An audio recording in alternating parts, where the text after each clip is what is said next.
Have you ever found yourself feeling that no matter how much you have, it never feels like enough? Or perhaps you've encountered individuals who, despite possessing very little, always seem happy and at peace. Welcome back to the channel.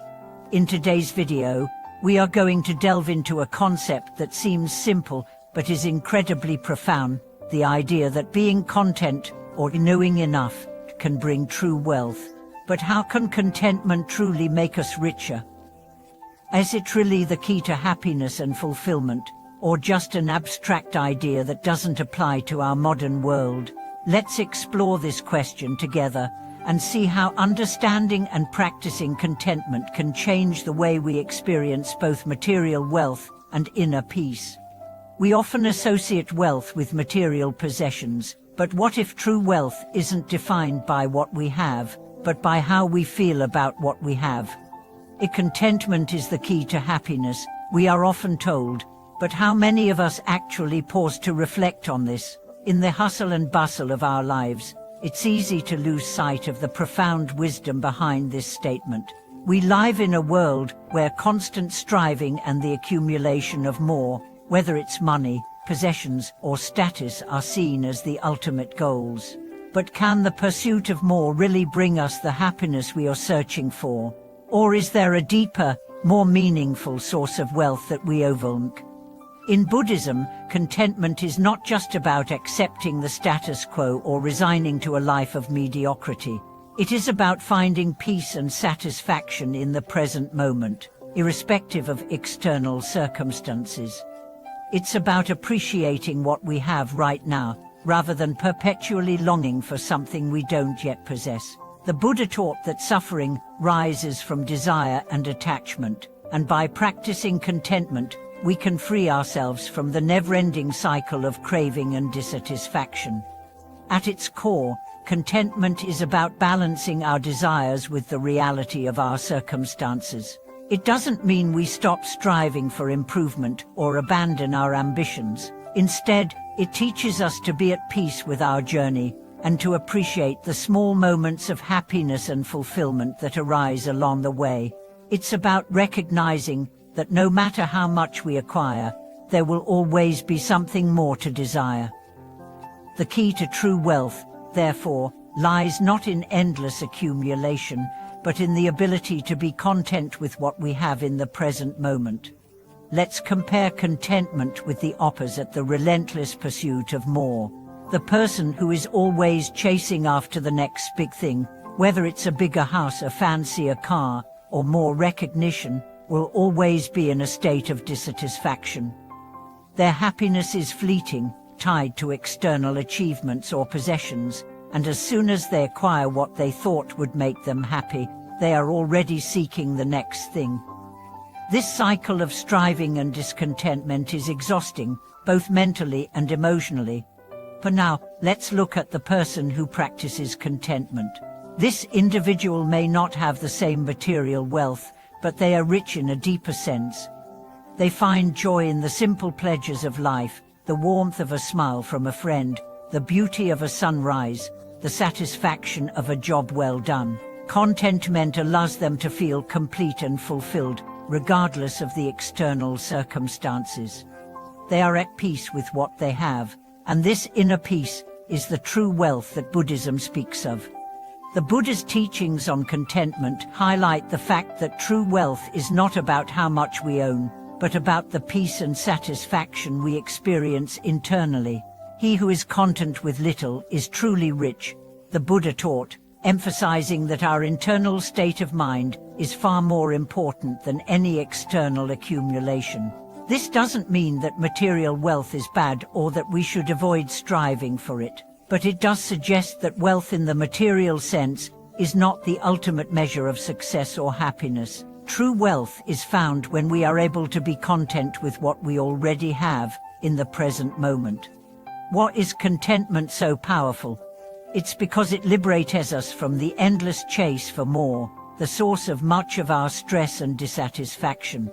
Contentment allows us to embrace the present moment fully, without constantly comparing ourselves to others or striving to achieve something we believe will bring us happiness. This state of being present leads to greater peace, joy, and satisfaction. It also fosters gratitude, as we begin to recognize and appreciate the abundance already in our lives, rather than focusing on what we lack. Buddhism teaches that contentment is not about renouncing the world or giving up our desires altogether. Instead, it's about finding a balance between our ambitions and our appreciation for what we already have. It's about cultivating an attitude of gratitude, which helps us to see the value in what we possess, whether it's a roof over our heads, the food we eat, or the relationships we share. Contentment shifts our focus from what we don't have to what we do, transforming our experience of the world from one of lack to one of abundance. But how can we cultivate contentment in our lives? The first step is mindfulness. Mindfulness is the practice of paying full attention to the present moment, without judgment. It involves noticing our thoughts, emotions, and desires, without getting caught up in them. Through mindfulness, we can begin to recognize when we are driven by dissatisfaction or a desire for more, and we can choose to let go of these attachments. Instead of constantly thinking about what we don't have, we can shift our attention to the present and find joy in the simple moments of life. Another powerful practice for cultivating contentment is gratitude. Gratitude is the practice of recognizing and appreciating the good things we already have in our lives. It's easy to take these things for granted, especially in a world that constantly encourages us to strive for more. But when we take the time to reflect on the blessings in our lives, whether big or small, we open ourselves up to a deeper sense of satisfaction and peace. Gratitude helps us to see the richness of our lives, even if it doesn't align with society's standards of success. Contentment is also supported by reducing our attachment to material possessions and external achievements. In the modern world, we are constantly bombarded with messages that tell us we need more in order to be happy. Advertisements, social media, and societal expectations all promote the idea that happiness is tied to acquiring more things, more money, more success. But the truth is, the more we accumulate, the more we may feel the weight of responsibility and the pressure to maintain what we have. Letting go of this attachment to external possessions and achievements frees us to experience contentment, as we no longer depend on external sources of happiness. In addition to mindfulness, gratitude, and reducing attachment, another key aspect of cultivating contentment is self-acceptance. Self-acceptance means embracing who we are, with all our strengths and weaknesses. It means recognizing that we are enough, just as we are, and that we do not need to change or acquire more in order to be worthy of love, respect, or happiness. Self-acceptance allows us to let go of the belief that we need to prove ourselves or constantly seek validation from others. When we accept ourselves fully, we become more content with our lives as they are, and we can find peace in the present moment.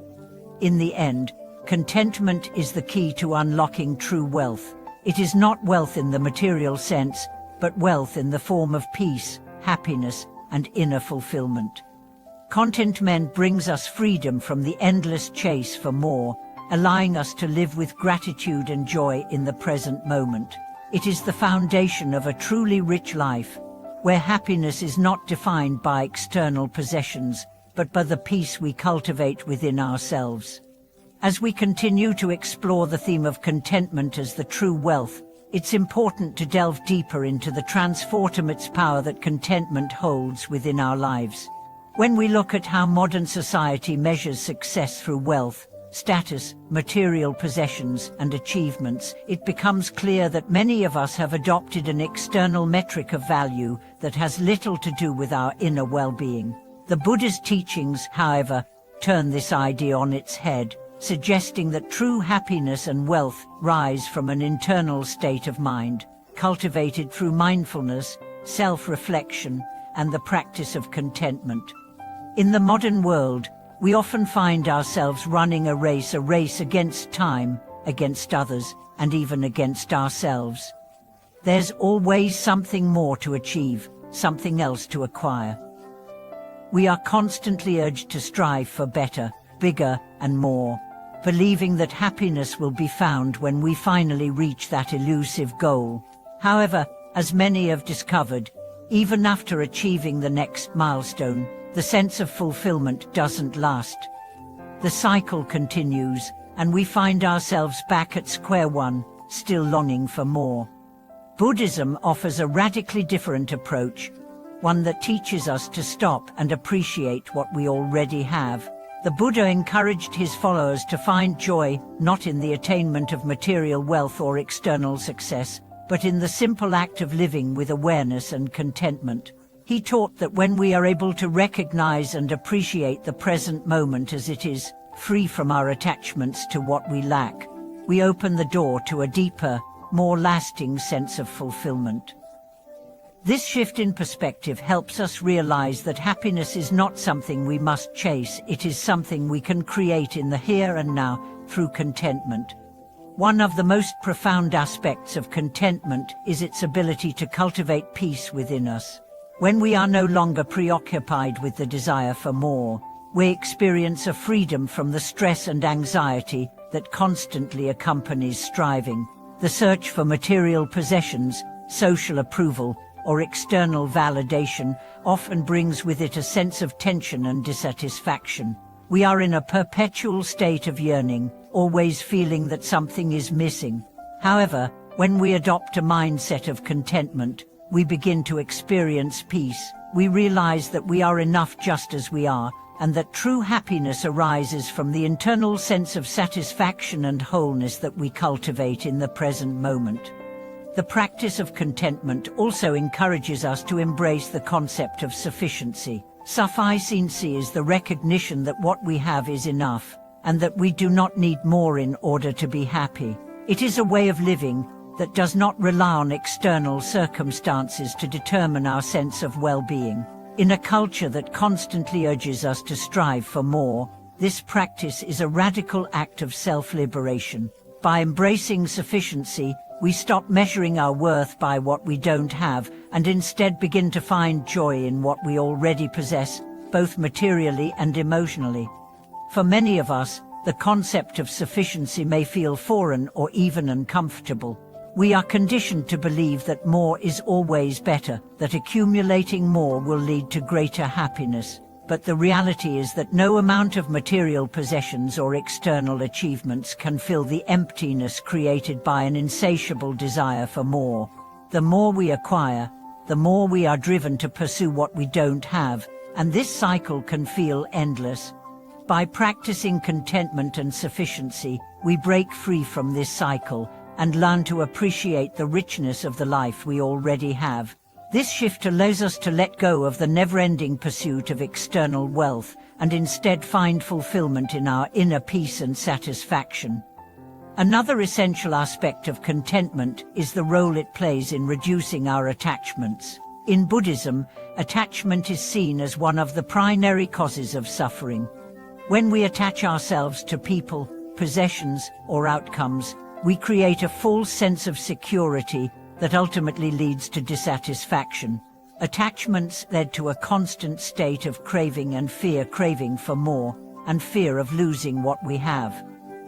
The practice of contentment helps us to reduce these attachments by teaching us to let go of the need to possess and control. When we embrace contentment, we release our grip on things and people, allowing them to come and go freely without feeling threatened by their impermanence. This does not mean that we stop caring for or valuing the people and things in our lives. Rather, contentment teaches us to appreciate them without clinging to them, recognizing that everything in life is impermanent. In Buddhist teachings, impermanence is a fundamental truth.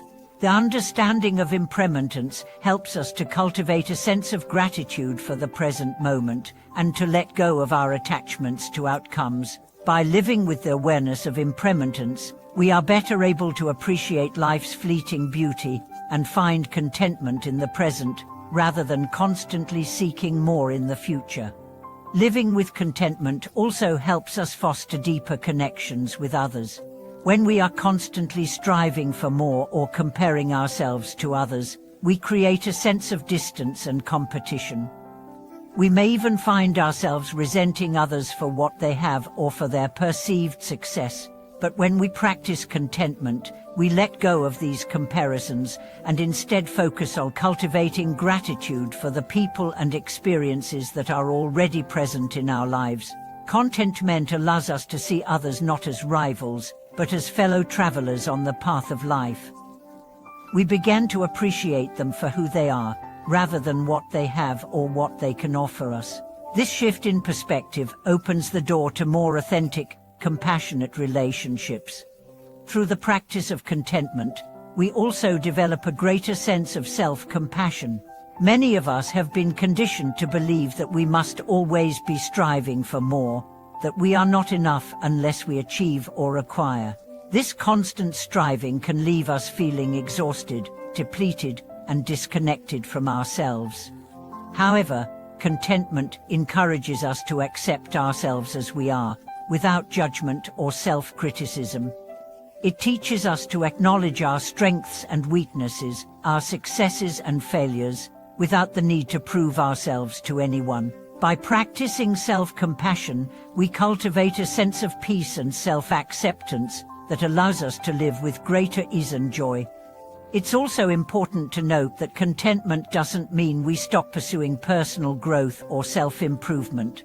On the contrary, contentment allows us to pursue our goals with a sense of balance and clarity.